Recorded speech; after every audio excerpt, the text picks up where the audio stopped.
Pewaris terakhir sang presidir. Bab 11. Dapan juga putraku. Lama mereka semua terdiam hingga Maya angkat bicara. Terus bagaimana dengan desainku, Nyonya? Aku tidak mau perusahaan permata hijau yang mengakui kalau itu hasil desain mereka. Masalahnya, kita tidak ada bukti sama sekali kalau mereka yang mengambil hasil desainmu, balas Nyonya Elin. Ya juga. Maya mulai pasrah.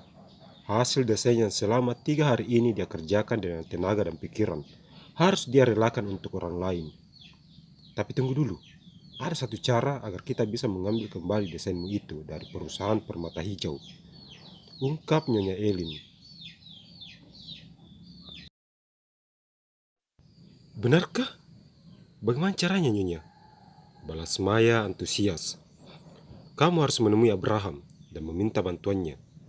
Mendengar namanya saja, Mary, pemilik perusahaan permata hijau itu, pasti akan segan apalagi melihat orangnya langsung. Abraham itu siapa? Dan di mana aku bisa menemuinya? Di perusahaan Graphic Group. Letaknya tidak jauh dari sini. Pak Tito bisa mengantarmu ke sana, tetapi aku tidak bisa ikut denganmu karena aku dan keluarganya ada sedikit masalah.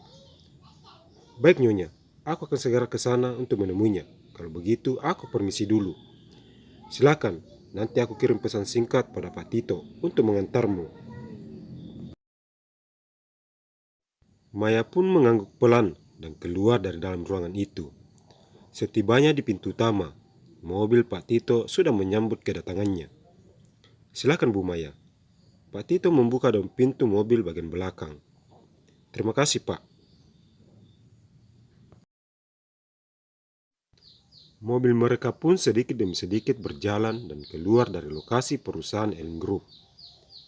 Pak Tito, apa Anda mengenal Tuan Abraham? Tanya Maya saat mobil mereka sudah berjalan menuju ke perusahaan Graphic Group. Maksud Ibu Maya? Tuan Abraham pemilik perusahaan yang akan kita datangi itu? Betul, Pak. Bapak tidak terlalu kenal pasti dengan beliau, tapi menurut kabar angin yang Bapak dengar, kalau beliau itu orang yang sangat disegani di kota ini. Selain dingin, beliau juga tidak memandang bulu.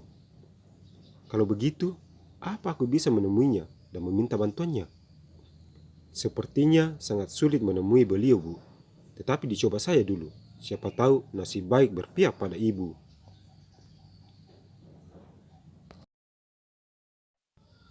Tidak lama kemudian mobil mereka pun berbelok masuk ke dalam perusahaan Graphic Group. Permisi, Nyonya, apa ada yang bisa kami bantu? Si orang satpam datang menghampiri mereka. Apa Tuan Abraham ada? Balas Maya keluar dari dalam mobil. Kebetulan sekali beliau ada. Apa Anda sudah melakukan janji dengan beliau? Belum. Tapi tolong katakan padanya kalau Maya dari perusahaan Elin Group ingin menemuinya. Kalau begitu, mari masuk. Maya pun mengikuti Pak Sapam itu, sementara Pak Tito menunggu di mobil. Silakan tunggu di sini sebentar, biar saya menemui Tuan Abraham. Terima kasih sebelumnya, Pak. Pak Sapam itu pun mengangguk sambil tersenyum. Belum juga beberapa langkah Pak Sapam itu berjalan. Tiba-tiba Melda sekretaris Abraham memanggilnya. Pak Bayu, kemari sebentar. Iya, Bu. Ada apa? Siapa perempuan yang bersama Bapak tadi? Oh, itu. Dia Bu Maya dari perusahaan Elin Group. Memangnya ada apa Ibu menanyakan beliau? Tidak apa-apa. Terus apa tujuan dia kemari? Beliau ingin menemui Tuan Abraham. Dalam rangka apa? Itu saya kurang tahu pasti, Bu Melda. Kalau begitu, saya permisi dulu. Kasihan beliau sudah lama menunggu. Tunggu dulu. Apa kamu yakin kalau Tuan Abraham mau menemuinya? Dicoba saya dulu. Mari, Bu. Pak Bayu segera meninggalkan Melda menuju ke arah lift. Siapa perempuan itu? Kenapa akhir-akhir ini karyawan Elin Group sering sekali datang kemari? Melda yang menatap lekat ke arah Maya. Sementara itu, Pak Bayu sudah berada di depan pintu ruangan Abraham. Dengan hati-hati sekali, pria tinggi besar itu mengetuk dalam pintu. "Masuklah," balas Abraham dari dalam sana. "Permisi Tuan, maaf kalau saya mengganggu kerjaan Anda. Katakanlah, apa tujuan kemari?" Balas Abraham tanpa menatap Pak Bayu, saking fokusnya pada layar laptop yang ada di hadapannya. "Ada seseorang yang ingin menemui Anda. Katakan padanya kalau aku sedang sibuk. Jika dia ingin bertemu denganku, lakukan janji dulu." Abraham tanpa mengubah posisinya. "Baik Tuan, kalau begitu saya permisi." Pak Bayu pun segera berbalik. Siapa namanya dan dari perusahaan mana dia datang? Mau tidak mau, Pak Bayu pun kembali berbalik. "Ibu Maya dari perusahaan Eling Group." "Apa? Maya dari perusahaan Eling Group?" Abraham segera mengangkat kepalanya tak kala mendengar nama Maya. "Betul sekali Tuan. Di mana dia sekarang?" "Beliau ada di ruang tunggu." Tanpa berkata-kata lagi, Abraham segera berdiri dan berlari kecil menuju pintu keluar. Lift membawa Abraham ke lantai dasar. Setelah pintu lift terbuka, Abraham kembali berlari kecil menuju ke arah ruang tunggu.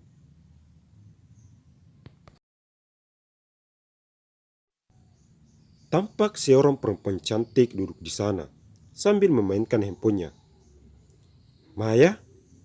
Abraham yang saat itu berdiri di hadapan Maya. "Ya," balas Maya mengangkat wajahnya, dan alangkah terkejutnya dia saat melihat Abraham. "Kamu?" "Iya, aku Abraham. Apa kamu mencariku?" "Maaf, aku harus pulang. Banyak pekerjaan kantor yang harus aku selesaikan." Maya segera berdiri dan mengambil tas yang sengaja dia letakkan di sampingnya. "Tunggu dulu, apa kamu mengenalku? Atau kita pernah bertemu sebelumnya ini?" Maya mengernyitkan dahinya dan memandang lekat kepada Abraham. Apa dia sudah lupa kejadian malam itu? Atau dia hanya pura-pura? Tapi kalau aku lihat dari sorot matanya, sepertinya dia memang sudah lupa denganku, ucap Maya dalam hati. "Aku tidak mengenal Anda dan sebelumnya kita juga belum pernah bertemu." "Baiklah, terus apa tujuanmu ingin menemuiku?" "Aku ingin meminta bantuan Anda." "Bantuanku?" "Iya, desainku sudah dikopi orang dan pelakunya dari perusahaan permata hijau." "Ini kesempatan baik mendekati Davan. Aku tahu perempuan ini menyimpan suatu rahasia dariku. Aku tidak boleh terburu-buru mengungkap tabir itu. Seiring berjalannya waktu, semua ini pasti bisa terbuka," ucap Abraham dalam hati. "Baiknya kita bicarakan ini di kantin perusahaan."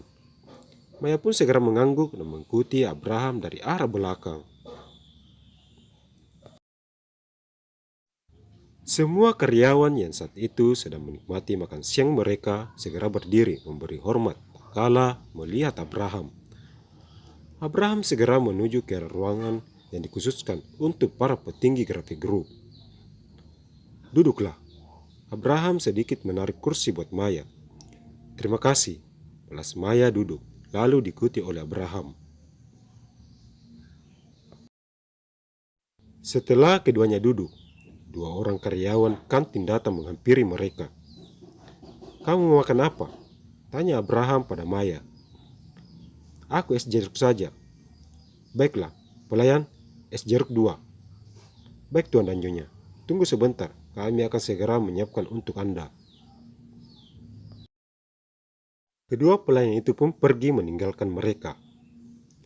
"Aku akan membantumu, tapi dengan syarat." "Syarat?"